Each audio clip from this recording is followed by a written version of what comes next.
Welcome to the last breakfast. Please enjoy the video. In this video, I will explain how to make mango mousse without whipping cream.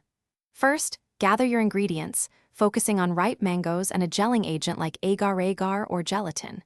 We'll then blend the mangoes into a smooth puree, ensuring no fibrous bits remain. Next, prepare your gelling agent according to package instructions, dissolving it completely. Finally, we'll combine these elements to create a light, airy dessert that's perfect for any occasion.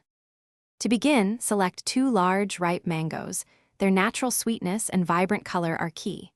You'll also need a gelling agent, such as 1 teaspoon of agar-agar powder or 1 tablespoon of gelatin, to achieve that perfect mousse consistency. For sweetness, about 1/4 cup of sugar works well, but feel free to adjust or use a natural sweetener like maple syrup. A little water or coconut milk will help with blending.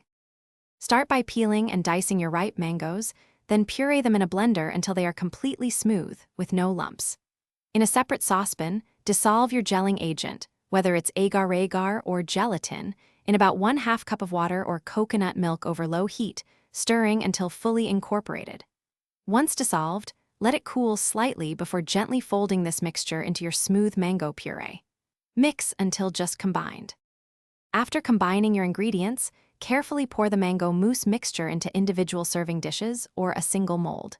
Place them in the refrigerator and chill for a minimum of 2 hours, or until the mousse is firmly set. This crucial step allows the gelling agent to work its magic, creating a delightful texture. Before serving, garnish with fresh mango pieces or a sprig of mint for an elegant touch. Enjoy your refreshing, dairy-free treat. Thanks for watching. If this was helpful, leave a like and consider subscribing. See you next time.